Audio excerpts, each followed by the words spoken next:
మా ఇంట్లో పండిన ఆర్గానిక్ పాలకూర అండి అది. దాంతో ఈరోజు పప్పుకూర వండేద్దాం అనుకున్నాను. పప్పుకూర అంటే పాలకూర పప్పు.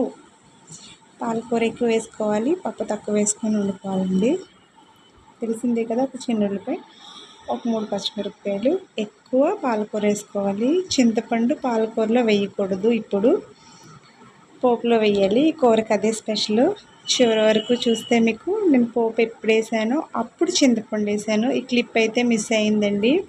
పోపు వేసేసుకున్న తర్వాత పక్కన పెట్టుకున్న చింతపండు అంతా బాగా పిసుక్కుని రసం వేసుకుని దాన్ని పులిహోరలో మగ్గబెడతాను చూడండి, అలా మగ్గపెట్టుకుని పప్పులో వేసేసుకోవాలి.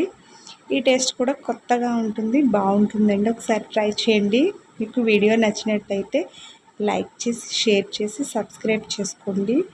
నా వీడియోస్ని చూస్తూనే ఉండండి. Thank you for watching.